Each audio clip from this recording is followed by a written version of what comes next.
지금은 이 땅에서 우리가 살아가는 육신의 삶을 통하여 힘들고 어렵고 고난 가운데 살아가는 그런 삶을 봅니다. 그러나 장차 우리에게 주어질 영광, 또 주님과 함께 사는 그곳이 얼마나 평안하고 은혜가 넘치는지 그 약속의 말씀을 믿고 우리는 살아가고 있습니다.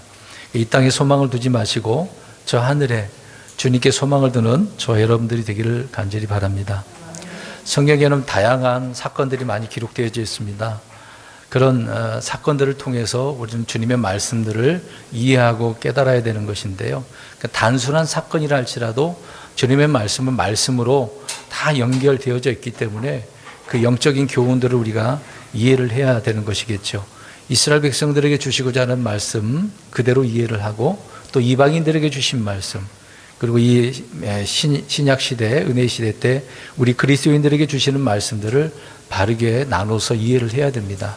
같이 섞어서 생각을 하게 되어지면 문제가 발생할 수 있기 때문에 항상 구별하고 분별해서 우리가 영적 교훈을 얻어야 될 줄로 믿습니다. 오늘도 단순한 사건처럼 보이지만 이 사건을 통해서 우리에게 주님께서 무엇을 말씀하고자 하시는가, 단순히 그 사건 내용만 보는 게 아니라 이런 사건에서 중심으로 뭔가 말씀해주고 있는 그런 단어들을 통해서 성경 여기저기에 흩어져 있는 그 말씀들을 통해서 우리가 깨달아야 되는 것이죠. 그래서 오늘 알고 있는 사건 내용이긴 합니다만은 엘리사의 종의 눈, 청년의 눈을 열어주는 일이 있었고, 그뿐만 아니라 오히려 시리아 군대의 눈을 볼 수 없게 닫게 하는 것을 보게 되어지죠. 그래서 제목을 종의 눈을 열어주고 군대의 눈을 멀게 하다라고 이렇게 정해놓고 말씀을 살펴보려고 하는 것입니다. 그러니까 눈에 대한 부분이거든요. 눈이 얼마나 큰 보배입니까? 앞을 못 본다고 하는 것은 큰일이죠. 어떤 우리가 사고 나더라도 눈을 이제 실명하게 되는 경우는 1급이라고 하지 않습니까? 그만큼 눈이 중요하다라고 말씀을 이 세상에서도 알 수가 있습니다. 성경도 마찬가지입니다. 뭘 어떻게 보느냐가 문제죠. 눈이 있는데 못 보는 경우가 있고, 또 앞을 볼 수 없는 그런 소경이라 할지라도 어떤 주님께서 영적인 것을 열어주시면 환히 볼 수 있는 그런 부분도 있다는 것을 알 수가 있습니다. 요한복음 9장 40절과 41절을 보면 제가 읽겠습니다. 그분과 함께 있던 바리새인들 중에 어떤 자들이 이 말씀들을 듣고 그분께 이르되 우리도 눈 멀었느냐 하니 예수님께서 그들에게 이르시되 너희가 눈 멀었다면 너희에게 죄가 없었을 것이나 지금 너희가 우리는 본다 하고 말하므로 너희 죄가 남아있느니라 하시니라. 이제 간단하게 설명하자면 그 당시에 바리새인들 종교 지도자들이 잘못을 하고 있는데도 불구하고 자기들은 잘하고 있다라고 생각을 하고 있는, 착각하고 있는 부분이죠. 주님께서 보실 때는 그들의 잘못된 점이 얼마나 많았습니까? 믿음보다는, 영적인 것보다는 육신의 것, 그리고 저들의 행위에 대한 부분만을 강조를 하고 있는 거죠. 하나님 말씀이 있는 그대로 했다라고 한다면 주님께서도 인정을 해 주셨을 것이지만 그들은 사람들의 전통, 구전, 이런 사람들의 교훈들을 따라가고 있었기 때문에 주님께서는 책망을 하고 있었던 것입니다. 그러니까 사람들이 만들어 놓은 그 법을 가지고 그들은 자기들이 잘하고 있다라고 생각을 했거든요. 그래서 주님을 핍박하고 죽이려고 했던 일들이 있었고 십자가에 결국은 죽이게 하지 않습니까? 그러니까 잘못을 했는데도 자기들은 그렇게 착각하며 자기들이 옳다라고 주장을 했다. 그게 그 얘기입니다. 이 세상도 그런 사람들이 얼마나 많습니까? 흔히 우리가 무식하면 뭐하다 그러죠? 용감하다고 한 것처럼 알지도 못하는데 그것이 맞다고 큰 소리 치면 그것이 소리 크게 지르면 이긴다고 해서 그런 사람이 굉장히 많지 않습니까? 그러니까 그런 사람들은 자기가 잘못했는데도 불구하고 옳다고 주장하는 사람들이다라는 걸 보게 되어집니다. 아무튼 금방 읽은 요한복음 9장에 있는 말씀 보면 주님은요, 날 때부터 눈먼 사람의 눈을 열어주셨죠. 날 때부터 이렇게 보지 못했는데 주님을 만나서 볼 수 있게 되어졌단 말입니다. 그러나 이것이 못마땅한 종교 지도자들이 있었지 않았습니까? 그런데 영적으로 눈먼 자들에 대해서 이 사건을 통해서 말씀을 해주고 있었던 것이죠. 자기들은 본다라고 하는데 진짜로 보지 못한 그런 사람들. 그러니까 주님은 영적인 눈을 열어주려고 했던 것입니다. 그들의 눈은 실제 보고는 있었지만 보지 못하는 그런 경우를 영적인 부분으로 말씀했다 그 얘기입니다. 이런 사실들을 많은 사람들이 자신이 눈먼 사실조차 알지 못하고 사는 부분을 보게 되어지죠. 그러니까 성경 사건들을 통해서도 우리가 이해하는 것처럼 지금도 마찬가지입니다. 이제 그런 예중에 뭐 세상 사람들은 말할 필요도 없고 교회 안에서도 그렇습니다. 교회 안에서도 자신이 눈먼 것인지를 모르고 사는 경우가 많습니다. 그러니까 하나만 알고 둘은 모르는 경우가 있는 거죠. 성경의 양면성도 있는데 그 부분을 살펴보지 못하고 한 가지만 알고 그것이 옳은 것인 줄 알고 곧이곧대로 그것만 막 주장하는 사람들이 있어요. 그래서 교회를 어지럽히고 시끄럽게 하는 경우도 많이 보게 되어집니다. 자, 이런 사람들을 향하여 계시록에 보면 라오디게아 교회에 이런 말씀 하시잖아요. 보지 못하니까 뭘 바르라고 하죠? 안약을 바르라. 얼마나 심각했으면 안약을 바르기까지 이렇게 주님께서 말씀을 하겠습니까? 이것을 보면 사람이 눈멀게 되어지는 경우가 많이 있습니다. 간단하게 이제 잠깐 몇 가지를 말씀드리려고 하는데, 사람을 눈멀게 하는 것은 죄라고 하는 것 때문에 그렇습니다. 죄는 사람의 눈을 멀게 하고 그 사람을 속박해버리는 거죠. 죄가 무엇인지 그것이 옳은 것인지 알고 살다 보니까 그 죄에 속박되어져서 벗어나지 못하는 겁니다. 그래서 죄 가운데 살다가 죄 가운데 죽게 되어지는 거죠. 우리 주님은 죄인들의 눈을 열어주시기 위해서 오셨다라고 이야기를 합니다. 사도행전 26장 18절에 보면 그들의 눈을 열어주어 그들을 어둠에서 빛으로 그렇게 인도했다라고 말씀하고 있습니다. 그러니까 실제 눈은 있는데 어둠의 길을 걷고 있다는 얘기죠. 예수님이 이 땅에 오셨을 때는 이 세상을 밝게 비추는 빛으로 오셨기 때문에 그때는 낮이다라고 표현합니다. 그러나 예수님께서 이제 승천하시고 나서는 이 땅에는 어둠이다, 밤이다라고 이야기하고 있습니다. 그래서 이 밤의 때에 우리 그리스도인들이 주님의 빛을 밝히 비추라고 말씀을 하고 계시지 않습니까?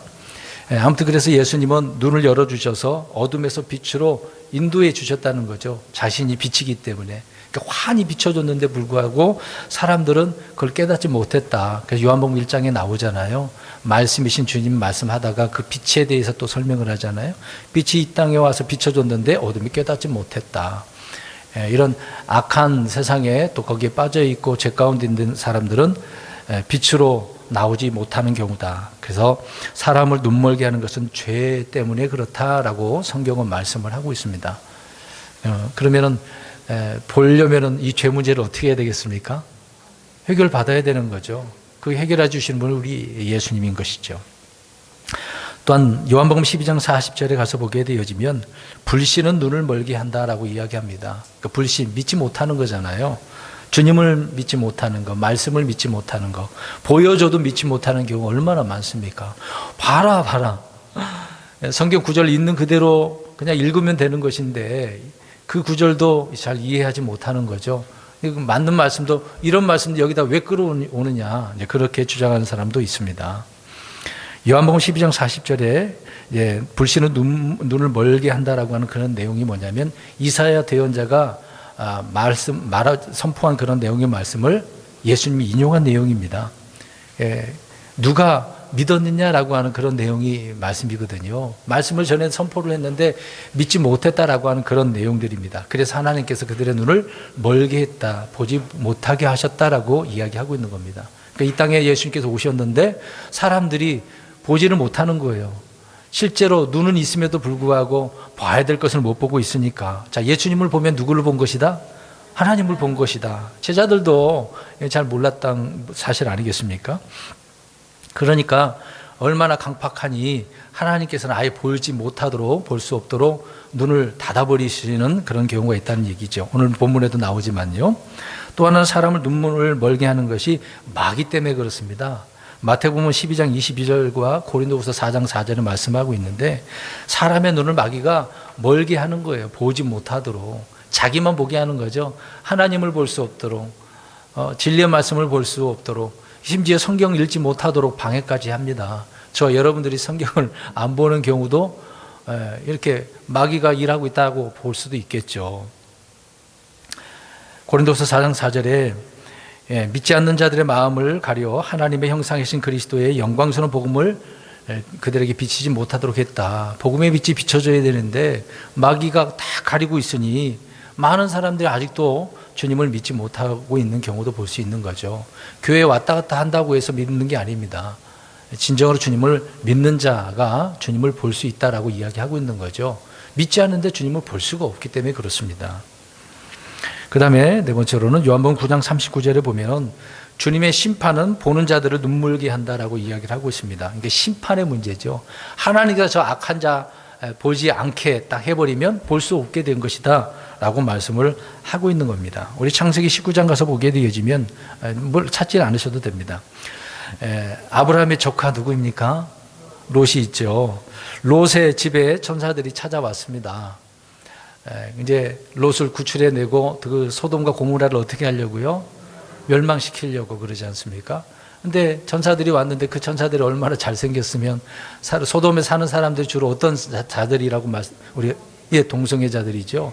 그래서 그 천사들을 어떻게 해보려고 찾아와서 자기들에게 달라고 요구하지 않습니까?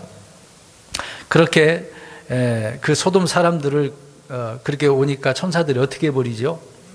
눈을 볼 수 없도록 아예 그냥 한 치 앞도 보지 못하도록 해버린 거죠. 아예 못 보게 한 것입니다. 그러니까 더듬으면서 움직이려고 하는 그런 장면들을 우리가 그 사건들을 통해서 볼 수가 있는 거죠. 그러니까 이런 악한 자들을 주님께서 어떻게 하십니까? 눈을 멀게 하신다. 이게 심판이라는 거죠. 그러니까 하나님의 심판이 얼마나 무서운데요.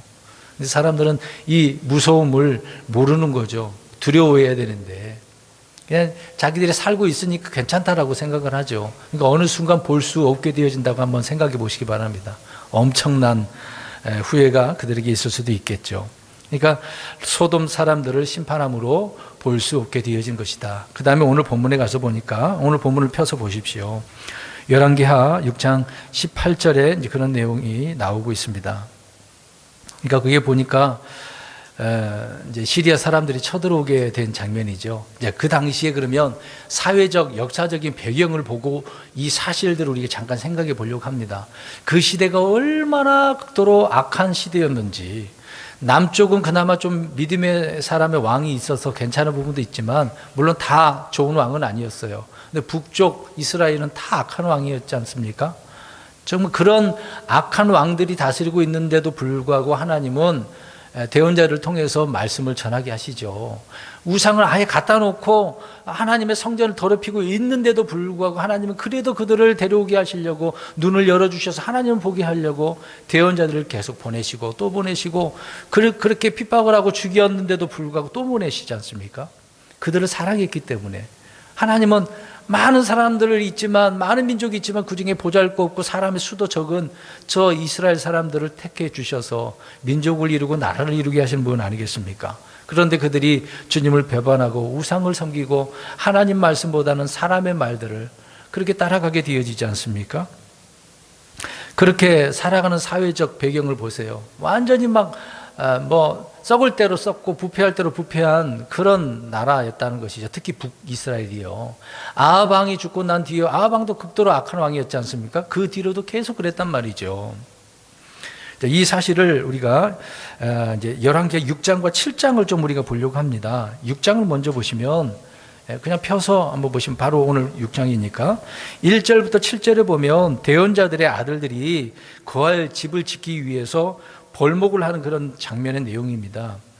이들이 이제 요르단으로 가서 집을 짓고자 이제 허락을 받죠. 그래서 엘리사도 함께 같이 가서 이제 벌목을 해서 이제 집을 지으려고 하고 있는 것을 보게 되어집니다. 근데 이 내용을 보니까 자세히 보면 이 엘리사가 대언자들의 아들들을 어떻게 하고 있었다는 것을 알 수가 있습니까? 그들을 지금 양육하고 있는 거예요. 오늘날로 표현한다면 제자 양육을 하고 있는 내용입니다. 대언자들의 아들들이라고 이야기를 하고 있습니다. 그러니까 대언자들이 여러 있었는데 누구라고 말을 하진 않지만 또 그 자녀들을 통해서 하나님의 말씀을 통해 양육시키고 있는 거죠. 왜 그럴까요? 지금 금방 처음에 얘기했잖아요. 지금 북이스라엘이 어떤 상황이라고요? 정말 악할 대로 악한 상황이에요. 그러면 믿음의 제목들을 키워서 하나님께서 그들을 들어서 사용해 주셔서 말씀을 전함으로 말미암아 그들의 눈을 열어주고 데려오게 하려고 하는 부분 아니겠습니까? 누구를 쓸 줄 알고요. 많은 사람이 있지만 하나님께서 그 중에 한 사람을 들어서 하나님의 말씀을 전하게 한단 말입니다. 누군지 몰라요. 엘리사도 사실 쓰임받을지 어떻게 알았습니까? 자기 아버지의 일을 농사지 밭을 갈고 있는 그런 상황이었는데 엘리야를 통해서 부름을 받잖아요. 하나님께 그런 명령이 있었으니까. 이제 엘리사도 알고 있는 거죠. 대언자가 얼마나 중요하다라는 것을 알고 있었다는 말입니다. 근데 아합 때의 대언자들을 어떻게 했죠? 저 이세벨이 죽이려고 얼마나 많은 사람을 죽였습니까? 그러나 또 어떤 착한 신하가 또 숨겨서 먹이고 하는 일도 있었지 않습니까? 그러니까 많은 대언자들이 죽은 사실들을 알 수가 있어요. 그럼에도 엘리사는 그런 일을 하고 있었단 말입니다. 아무튼 대언자의 아들들과 같이 벌목을해서 집을 짓고 가르치고 또 하나님의 때를 기다리고 있었던 그런 장면 중에 하나이라는 거죠. 이 기사도 그냥 넘어갈 일은 아닙니다. 그래서 벌목을 하다가 도끼머리가 빠졌는데 다시 뜨게 해가지고 빌려온 것이니까 그 문제를 해결해 주는 그런 내용도 나오죠. 근데 그 다음에 넘어가서 오늘 이제 본문 내용입니다. 8절에서 23절을 보니까 시리아 왕이 저 북이스라엘을 이제 쳐들어가서 이제 하나의 이제 점령하려고 하는 것 아니겠습니까? 들어가서 이제 진영을 치고 기다리고 있는 거죠. 근데 이런 사실을 누가 알고 있는 거죠? 지금 보니까 엘리사가 알고 있어요. 물론 하나님께서 알려주시니까. 그래서 이스라엘 왕에게 찾아가가지고 왕이시여, 저 시리아 왕이 이곳에 진을 치고 있습니다. 알아서 해결해 주십시오. 그런 말을 들으니까 이스라엘 왕이 어떻게 했겠어요?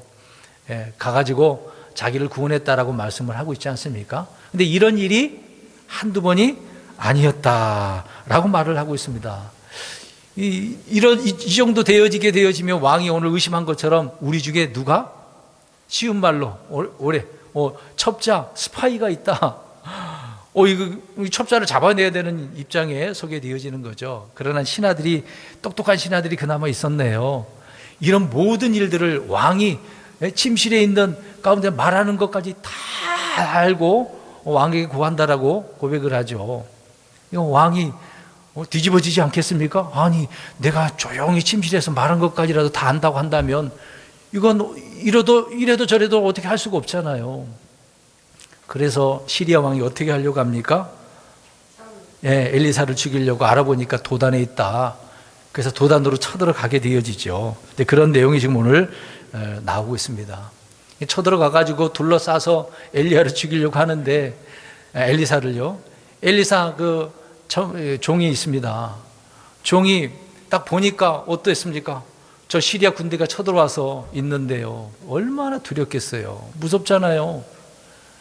이제 우리 죽게 생겼구나. 어떻게 도망도 못 가고 그냥 한순간에 저들이 쏜 화살이나 칼에 목이 베이게 생겼구나. 얼마나 두렵겠습니까? 무서워하고 있는 그런 상황 가운데 엘리사가 어떻게 하죠? 청년의 눈을 열게 해줍니다. 하나님께 기도했더니 하나님께서 그 청년의 눈을 열어주니까 눈에 보이지 않았던 뭐가 보여요? 불말불병거 하나님의 군대가, 영적인 군대가 탁 지키고 있는 거죠. 저들이 아무리 숫자를 많이 몰고 와도 하나님의 군대 앞에서는 아무 일도 못하는 사실을 우리는 성경을 통해서 알 수가 있습니다. 그래서 하나님의 영적인 군대가 이들을 보호했다라고 말을 하고 있는 것입니다. 눈을 열어주니까 그것을 본 이후로 이 종의 마음이 어떻겠어요? 두려운 마음이 사라지죠. 우리에겐 누가 있다? 하나님의 군대가 있다. 크게는 우리 하나님이잖아요. 그러니까 눈이 열어서 보게 되어지면 평소에 우리가 불안했던 거, 또 이렇게 두려워했던 것이 사라지게 되어지는 겁니다. 그러니까 눈이 안 열리면 늘 불안한 거예요. 주님을 볼 수 없으면, 알 수 없으면, 오늘 여러 가지 앞에서 말씀드린 것처럼 죄가 있고 불신하고 마귀가 닫혀버리게 되어지니까 하나님께서 아예 보지 못하게 하면 얼마나 두렵겠습니까? 근데 하나님께서는 청년의 눈을 열어주시니 이런 문제가 한순간에 사라지게 되어지는 거죠. 저와 여러분들이 어떤 어려움 가운데 있다라고 할 때에 하나님 눈을 열어달라고 하셔야 돼요. 이런 지금 굉장히 힘들고 어려운 상황이면 주님 열어서 보게 해주세요. 하나님께서 어떻게 일하시려고 하십니까? 그렇게 우리가 주님께 요청을 해야 되는 거죠. 근데 오늘 보니까 반대로 종의 눈을 열어주는 대신에 시리아의 군대의 눈을 다 어떻게 합니까? 멀게 해버렸다라고 18절에 말씀을 하고 있습니다. 시리아의 군대의 눈을 다 멀게 해버렸다. 아니, 한 사람도 아니고요. 얼마나 많은 군대들이 왔겠어요. 한 사람 잡으려고. 많은 군대가 와봤자 소용이 없었던 부분이지만 어찌됐든 간에 한 사람 잡으려고 오기는 왔지 않습니까? 여러분, 그러니까 엘리사의 종의 눈이 열렸다라고 할 때 영적인 군대잖아요. 그러면 우리가 생각해 보세요. 이거는 육신의 싸움의 문제가 아니라 어떤 문제라고요? 영적인 문제다, 그 얘기입니다. 육신의 일은 한순간이에요. 주님께서 도와주시면 그냥 다 해결되어지는 겁니다. 근데 문제는 영적인 거란 말이죠. 지금 우리 이 신약 시대 때는 우리의 싸움은 혈과 육이 아니라고 그러잖아요. 하늘의 정사들과 권세들을 물리쳐야 될 그런 영적인 전쟁이에요. 이것이야말로 스타워즈 아닙니까? 스타워즈. 이게 별들의 전쟁이잖아요. 영적인 싸움이란 말입니다. 그러니까 지금 이 시대가 그렇다라고 우리는 생각을 하고, 주님 눈을 열어주셔서 이런 영적인 싸움을 잘 할 수 있게 해달라고, 피할 것은 피하고 나가서 용기 있게 나가서 싸울 것은 싸우게 해달라고 해야 되지 않겠습니까? 그러니까 여러분, 하나님이 나와 함께 하시면 그 누구도 그래서 우리를 대적할 수도 없어요. 노략질도 할 수가 없습니다. 못 뺏어가는 거죠. 지금 오늘 엘사를 통해서 그 청년이 이거를 알게 되었다는 거죠. 늘 따라다니면서 막 놀라운 일들을 얼마나 많이 봤겠어요. 눈에 보이는 것만 봐도 놀라울 정도인데 눈에 보이지 않는 것을 보게 되어지니까 얼마나 더 막 뜨겁겠습니까? 이야, 우리 하나님 저 엘리사의 하나님이구나. 얼마나 놀랐겠어요. 근데 여기까지 보면 안 되고요. 그 다음을 또 보시기 바랍니다. 아무튼 시리아 군대가 실패를 하고 이제 살아서 이제 돌아가게 되죠. 다시는 쳐들어오지 않았다고 그랬는데 또 다시 들어오게 된 내용을 봅니다. 6장 24절에서 7장 20절까지 나옵니다. 이제 더 큰 문제가 생겼습니다. 이스라엘 백성들은 계속해서 그렇게 악한 상황에 있는 것이고 주변 나라들도 언제든지 쳐들어오려고 하고 있습니다. 그런데 때마침 사마리아에 뭐가 있게 되어집니까? 기근, 그 엄청난 기근이, 성경에 기근의 때가 굉장히 많았습니다. 여러분, 덮친 격이잖아요. 우리가 살아가는데 먹고 사는 것이 더 힘든 그런 부분도 있지만 거기다가 질병의 문제 생기고 사고라도 나고 그래 보세요. 풍비박산이 날 정도로 어려움이 있는 거죠. 근데 그 당시에 사마리아에 기근이 있으니 주변 나라도 아니고 또 사마리아의 기근이라고 이야기하네요. 그들이 악했으니까 하나님께서 기근을 주셨겠죠. 근데 여차 싶어가지고 기근이니까 이제 힘들잖아요. 먹을 것이 없으니 금방 죽게 생겼지 않겠습니까? 그래서 시리아에 공격이 있게 되어집니다. 역시나 그들이 쳐들어와서 둘러싸고 있네요. 나갈 수도 없고 있는 거 또 다 바닥나가고 있는 그런 상황이잖아요. 물도 없고 빵도 떨어져 보십시오. 얼마나 힘들겠습니까? 극심한 고통을 당하는 백성들을 보시기를 바랍니다. 근데 거기에 어떤 문제가, 양식이 없어서 어떤 일까지 벌어집니까? 이제 왕이 성벽을 딱 걷고 있는데 한 여인이 부르죠. 왕이시여 도와주세요, 살려주세요. 물어보니까 뭐라고 이야기를 해요? 서로 자기 자녀를 삶아 먹는다고. 한 자녀를 삶아 먹었는데 그 다음에 내놓아야 되는데 안 내놓은 거죠. 억울해가지고 자기 자녀를 그렇게 죽여 삶아 먹어서 살았는데 억울한 거잖아요.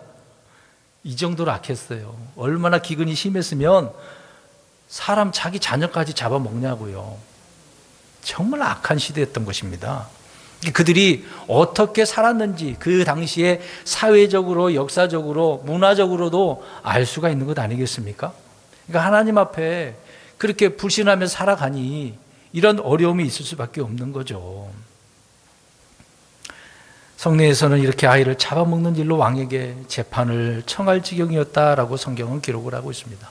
그러나 엘리사는 이런 문제, 단 하루 만에 기근의 문제가 완전히 해결될 것이라고 7장 1절에 예언을 합니다. 예언을 해요. 여러분 놀랍지 않습니까? 지금 이 기근이 오래 지속되다 보니까 힘들잖아요. 근데 단 하루 만에 끝내버려요. 야, 내일이면 끝난다, 야.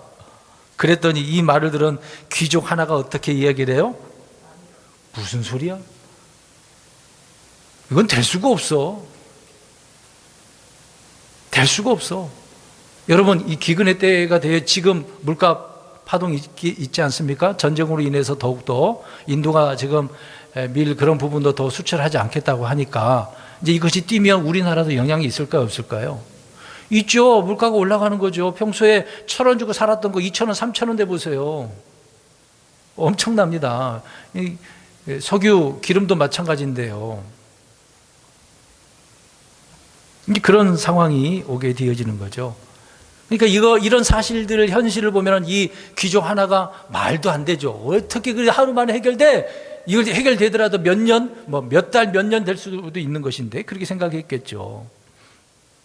근데 그 다음날 보니까 성문 어귀에서 항상 힘들게 있었던 그 나병 환자 4명이 이렇게 사나 저렇게 사나 죽게 생겼으니까 저 시리아 군대에 가가지고 항복하자, 먹을 거나 먹고서 이제 생명이나 연명해보자 해서 갔는데 어떻게 됐어요?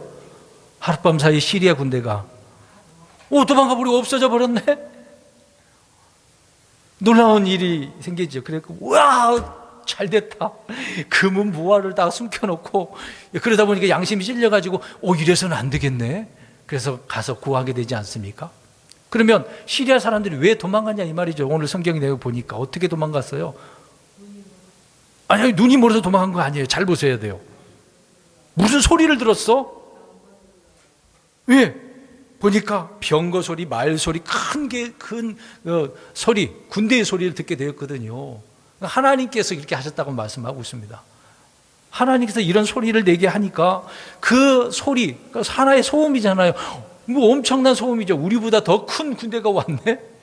이제 끝났다. 그래서 도망가는 거죠. 가지고 왔던 거 다 놓고 그냥 도망가 버린 거예요. 36개의 준행랑 친 거죠. 그러니까 그들이 가지고 왔던 거 뭐에 있어요? 전쟁 물자뿐만 아니라 거기에 양식이 얼마나 많았겠어요. 그러니까 이 기근이 한순간에 어떻게 됩니까? 해결되는 거죠. 그러니까 하나님이 일하시는 방법을 보세요. 놀랍지 않습니까? 주님의 말씀을 믿고 기다리는 자는 그 현실을 보고 기쁘고 감사할 수밖에 없는 거죠. 근데 믿지 않았던 그 기적은 어떻게 됩니까? 엘리사가 예언하지, 야, 너 안 믿었어? 너 그거 보는 즉시 죽게 될 거다. 그랬더니 어떻게 죽어요? 보기만 하고 먹지도 못하고 백성들의 발에 밟혀서 깔려 죽었습니다. 깔려서. 참 무서운 일이죠. 그러니까 말씀드렸잖아요. 앞에 눈을 멀게 하는 게 불신이라고요. 불신. 믿지 못해서 그렇습니다. 믿지 못해서 그래요. 하나님의 말씀을 받아들이지 않는 불신은 치유책이 없습니다. 해결 방법이 없어요. 왜 오늘 이런 이야기를 할까요? 한 사람은 눈을 열게 해주고 많은 사람의 눈은 닫게 해버리지 않습니까? 여러 가지 중에서 불신, 죄, 이런 문제라는 거죠. 또 성경에 보니까 사람의 눈을 어둡게 하는 것은 뇌물이라고 말씀을 하고 있습니다. 굳이 성경 구절은 찾아보지 않을게요. 뇌물. 이 현실에도 뇌물을 바치면 사람들이 거기에 넘어가잖아요. 그래서 진리를, 바른 것을 보지 못하고 항상 나쁘게 살아가게 되어지는 겁니다. 우리 그리스도인들은 뇌물 같은 거 하지 마셔야 됩니다. 하나님은 안 좋아하시는 거거든요. 내가 눈멀 수도 있는 거예요. 다른 사람은 눈멀게 할 수도 있는 거고. 또 하나는 요한일서에 보면은 미움, 형제를 미워하는 것이 눈을 멀게 한다라고 하는 것입니다. 그러니까 미워하면 안 돼요. 가족들도 미워하면 안 되고, 우리는 사랑의 마음을 가져야 되는 건 아니겠습니까? 조금만 내가 상처받으면, 누가 나에게 해코지하거나 악한 말을 하면 미움이 생기거든요. 그건 사람의 감정이니까 어쩔 수 없다라고 하지만 우리 그리스도인들은 그래도 미워하는 마음은 있어서는 안 되겠죠. 참 쉬운 일은 아닙니다, 이건요. 또 하나는 베드로후서 1장 9절을 보니까 영적인 것들이 없으면 눈이 멀게 된다라고 합니다. 자, 이 구절은 우리가 좀 봤으면 좋을 것 같아요. 베드로후서 1장 9절을 한번 먼저 보시고, 베드로후서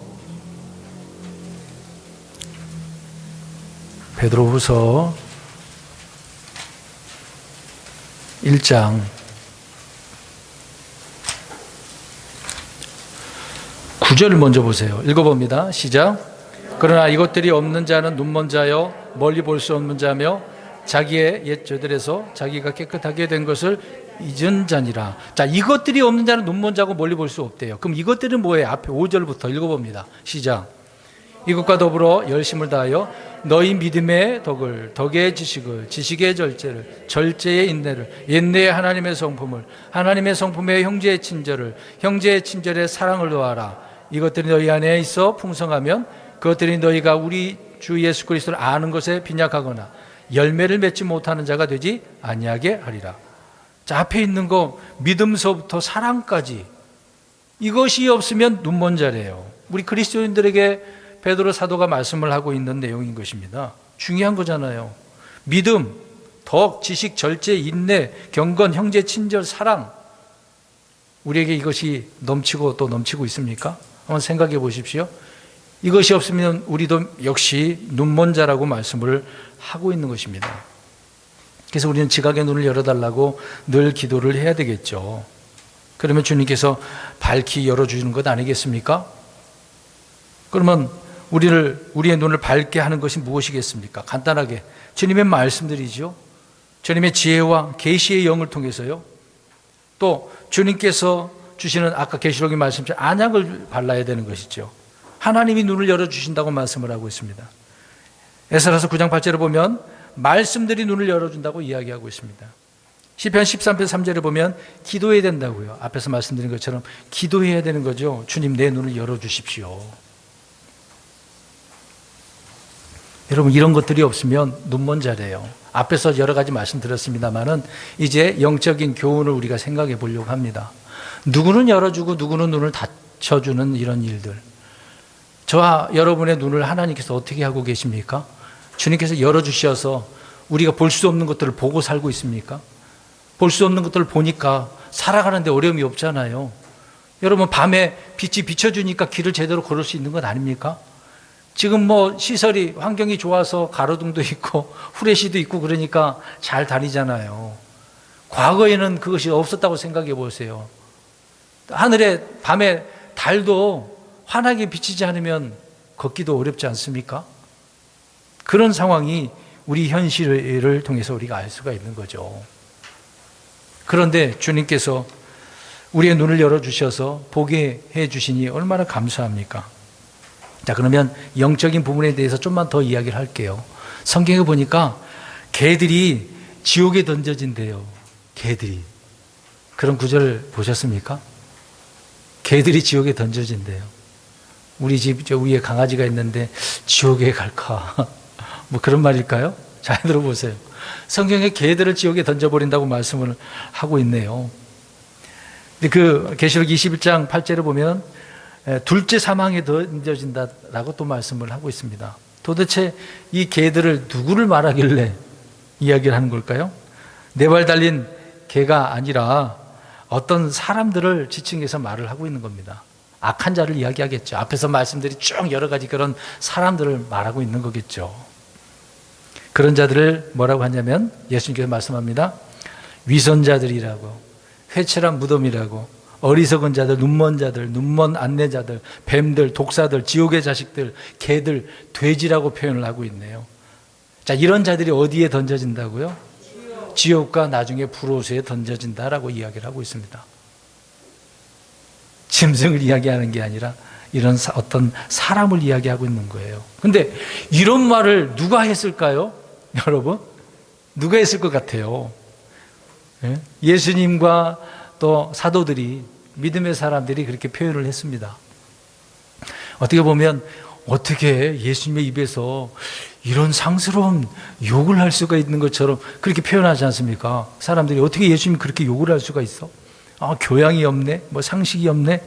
어떻게 이런 말을 쏟아낼 수가 있겠지? 그럴 수도 있을 겁니다. 근데 예수님께서 친히 그렇게 하신 거예요. 침례 요한도 유대인들을 보고 뭐라고 그랬어요? 이 독사의 자식들아. 심지어 개들이라고 합니다. 예수님도 개들이라고 그랬잖아요. 어떤 여인에게도 개라고, 이방인들의 그 개라고 표현하지 않았습니까? 주님께서 그렇게 말씀하셨다는 거예요. 주님의 입에서 나왔단 말입니다. 그러면 저와 여러분들도 어떻게 해야 돼요? 이런 자들을 향하여 뭐라 그래야 돼요? 잘 대답해 보세요. 이 금방 말씀드린 것처럼 이 개들이라고 해야죠. 차마 말하기는 힘드네요. 그렇죠? 근데 주님과 제자들은 그렇게 했습니다. 개들이라고요. 하나님의 말씀을 전하는 자들은 그렇게 했어요. 주님의 말씀을 전하는 대언자들, 사도들도 예외는 없습니다. 잘못하면 그렇게 주님께서도 개들이라고 표현하는 거죠. 아무리 대언자를 하더라도, 목자들이라 하더라도 주님께서는 개라고 표현합니다. 개. 심각하지 않습니까? 오늘날 강단에서는 어때요? 이런 사람들 향하여 오히려 부드럽게 말하지는 않습니까? 여러분, 우리 성도님들에게 말씀드리지만 교회에 아주 조용히 몰래 들어온 자들이 있다고 하지 않았습니까? 그런 사악한 자들, 그리스도의 교리가 아니라 사람들의 교리를 설파하는 그런 무리들이 얼마나 많은데요. 지금 많은 교회 이미 침투해져 있습니다. 여러분, 신천지가 그렇게 침투해져 있어요. 광주에 신학교가 하나 있거든요. 그 교수님과 좀 가까이 지내서 알고 있는데 그 신학교의 신천지 학생이 졸업을 했어요. 이미 아무도 몰랐어요. 졸업했다니까요, 여러분. 장로교 신학교 가가지고 졸업을 했어. 그들이 뭘 가르치나. 아무도 몰랐대요. 나중에 알았대요. 그럼 그런 사람들이 교묘하게, 제가 듣기로는 한기총에 다 그들이 침투해져 있어서 자기의 일을 다 준비하고 있다고 합니다. 놀라운 일이죠.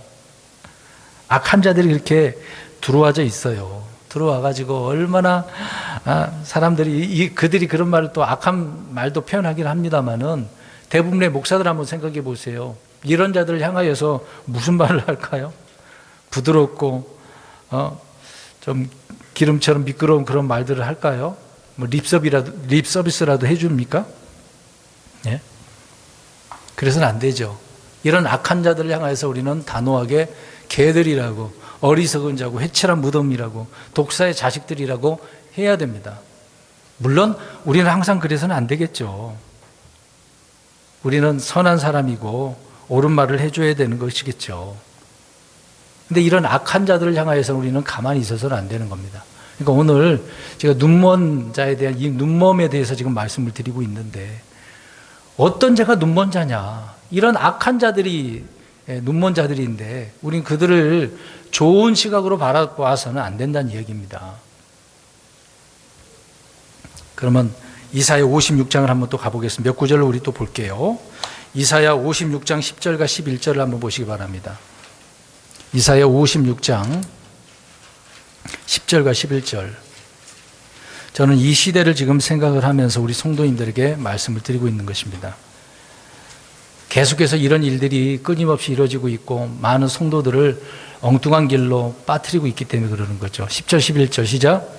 그의 파수꾼들은 눈먼 자들이요 그들은 다 무지한 자들이며 다 말 못하는 개들이므로 짖을 수 없도다.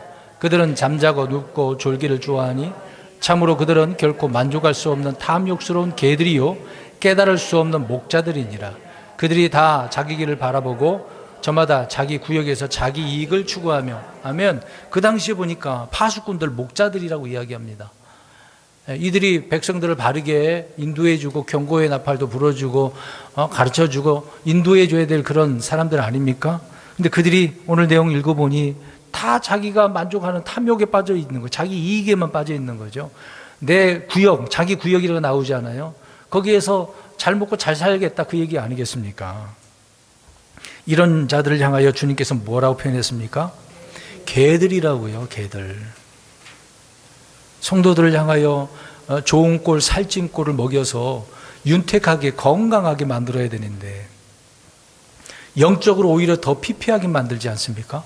주님을 알게 하고 주님을 바라보게 만들어야 되는 입장인데 강단에서 그런 것이 아니라 주님을 볼 수 없게 만든다고, 오히려 주님을 못 보고 하나님 말씀도 못 깨닫게 만드는 것 아니겠습니까? 사람의 말이 더 좋게 만들잖아요. 대부분 그래서 설교 시간에 예화를 얼마나 유명한 사람의 말들을 인용을 합니까? 물론 어떤 부분에 있어서 예를 들을 수는 있다고 저는 생각을 합니다. 그런데 하나님 말씀보다는 그러한 말들이 얼마나 많이 사용되고 있는데요. 하나님의 말씀이 그렇게 능력이 없나 봐요. 사람들이 한 말이 그렇게 마음에 와닿고 깨닫는가 봐요. 그래서 유명한 사람이 누가 뭐라고 말했다고 해서 그들이 말한 구절과 밑에다가 누가 그런 말을 했다라고 써놓잖아요. 근데 그런 글을 볼 때, 와, 감동되고, 와, 은혜가 되고, 막 그런 사람들이 얼마나 많은데요. 심지어 화장실에 가보면 그런 거 많이 붙여놨더라고요. 이제 우리 고속도로 휴게소 가보면 많이 있죠. 뭔가 좀 교양을 쌓으라고 했는지 모르겠습니다만은, 얼마나 많은 사람들이 무지하게 지내니 그러겠습니까? 근데 우리 그리스도인들은 하나님의 말씀이 더 중요한 것인데, 사람의 말이 좌지우지하고 있다? 그렇게 지금 오늘 개들이라고 표현하고 있는 파수꾼들, 목자들이다라고 이야기를 하고 있는 겁니다.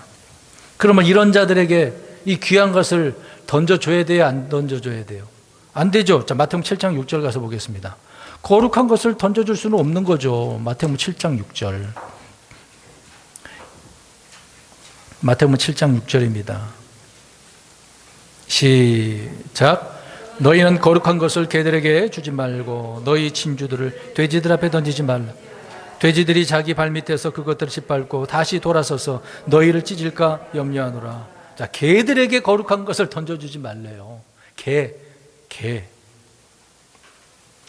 거룩한 것은 개들에게 줄 수 없다는 이야기죠. 이런 악한 자들에게 진리의 말씀을 아무리 던져주면 뭐합니까? 어떻게 한다고? 돼지가 어떻게 한다고 그래요 또? 밟아버린대잖아요. 의미가 없다는 거예요. 진정한 가치를 못 알아듣는다는 얘기죠. 그러니까 우리가 복음 전할 때도 못 알아들으면 그 사람하고 신랑이 할 필요가 없어요. 뭐하러 말싸움 합니까? 거부를 했는데 알아들을 수 있는 사람에게 가서 전해야 되는 거죠. 거룩한 것들은 개들에게 던져줄 수 없는 겁니다. 앞에서 말씀드린 것처럼 주님의 말씀을 어떻게 한 자들이니까? 불신한 자들이니까. 그 다음에 빌립보서 3장 2절을 보면 악한 자들이라고 나옵니다. 그냥 악한 자들. 뭐 그냥 악하면 우리가 어떤 의미로 말하는지 알 수 있겠죠. 그리고 아까 말씀을 드렸던 계시록 22장 15절과 21장 8절에 보면 지옥에 간 그런 개들을 말하고 있는 거죠. 아까 말씀드렸던 그런 개들이죠. 특정한 사람들을 향하여 이렇게 부르고 있다라고 하는 것입니다. 사랑하는 성도 여러분, 이렇게 개들이 얼마나 많은데요. 몇 가지만 더 말씀드리려고 합니다. 개들은요, 주님을 모욕하고 비난하고 찌른 자들이라고 이야기합니다. 그들이 누구냐면 유대인들이죠. 유대인들을 향하여 그렇게 말하고 있습니다. 시편 22편 16절에 개들이 나를 애워싸며 사악한 자들 무리가 나를 둘러싸고 내 손과 발을 찔렀나이다. 십자가에 못 박혀 죽으실 때 이런 내용들을 미리 예언해 둔 말씀이잖아요. 누가 그렇게 했습니까? 유대인들이 그러잖아요. 그러니까 유대인들이 모욕하고 비난하고 찌르는 것처럼 지금 이 시대 때도 모욕하고 비난하는 자들을 일컬어서 개들이라고 이야기하고 있는 거죠. 그러니까 성경에 다양하게 이렇게 표현을 하고 있습니다. 또 하나는 둘째 말씀드린 부분은 이사야 56장 10절에 말씀하고 있는 거죠. 아까 읽은 것처럼 탐욕스러운 목자들이죠. 종교 지도자들을 이야기하고 있는 겁니다. 양들을 돌보지 않아요. 직접 찾아가고 케어하고 그거 좋습니다. 저는 그런 부분이 좀 연약해서 못하고 있는 부분인데 저 같은 경우에는 말씀을 통해서 건강하게 하려고 하는 그런 부분이 있기 때문에요. 주로 그런 사역을 지금 하고 있습니다만은요. 여러분, 목양자가 탐욕스럽게 성도들한테 가가지고 나 이거 먹고 싶다 그러면 성도들이 어떻게 합니까? 어떻게 하나요? 맛있는 거 사주잖아요. 뭐 좋은 거 갖고 와 그거 와 좋네 그러면 그 말이 무슨 말이에요? 다 경험해 보셨잖아요. 개신교에서.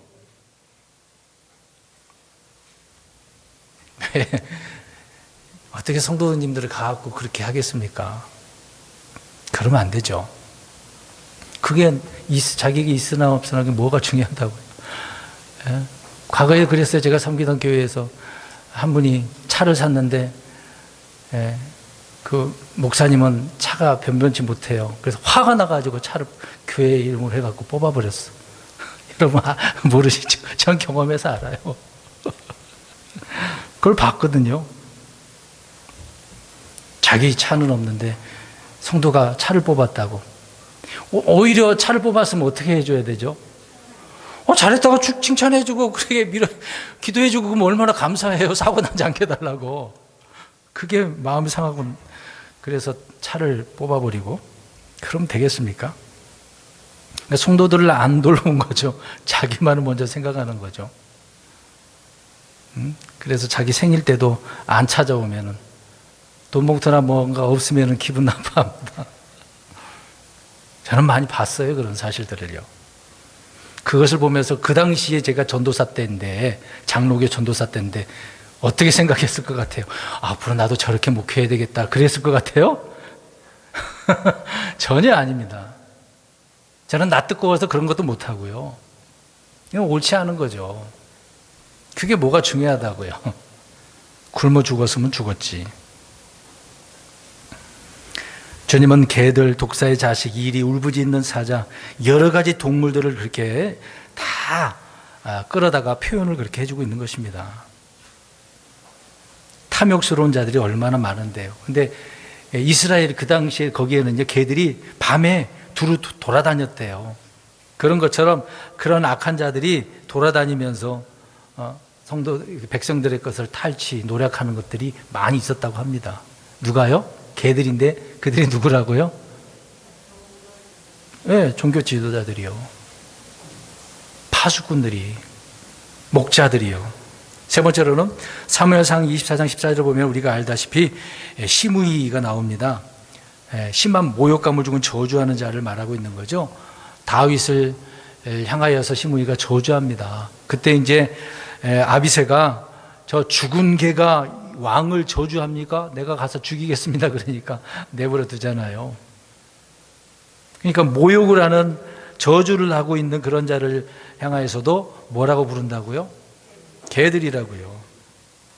죽은 개는 바로 보기 싫고 하찮은 인간을 뜻하는 그런 용어로 사용되고 있다, 그 얘기입니다. 그러니까 성경에는요, 개에 대해서 좋은 말 하나도 없어요. 개가 다 그렇게 안 좋단 말입니다. 그런 의미로 사람들이 그렇다고 하니까 얼마나 하나님께서 싫어하셨겠어요. 가증한 것들, 우상 섬기는 것, 동성연애 이런 걸 하나님 가증히 여기신다고 하지 않습니까? 근데 이 개들도 하나님께서 그렇게 여기신다는 거죠. 또 네 번째로 보면은 복음의 원수들, 주님의 원수들을 일컬어서 개라고 표현합니다. 블레셋 그 장수 골리앗이 이스라엘 백성들을 향하여 그렇게 표현하고 있지 않습니까? 다윗이 나오니까 내가 개냐? 본인 스스로가 뭐라고 얘기해요? 개라고요. 이방인들은 개예요. 이방인들은.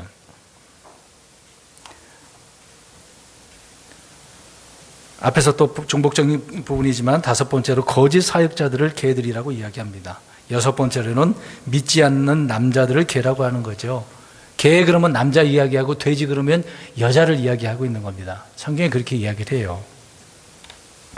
자, 오늘 말하는 부분들을 예를 들어서 눈몸에 대해서 말씀을 드렸습니다.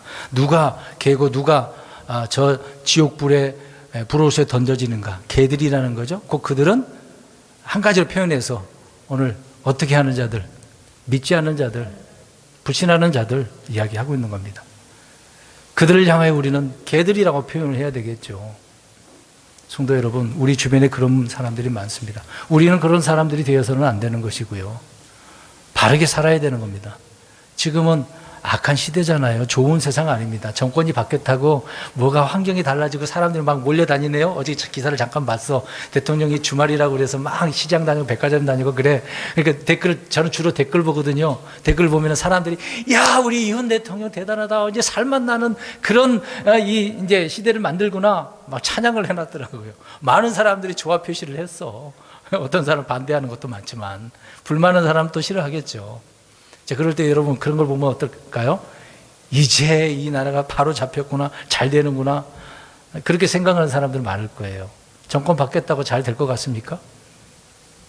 믿지 마세요. 환경은 좀 달라질 수는 있어도 이 세상은 다 똑같아요. 악한 세상입니다. 좋은 세상 안 된다니까요.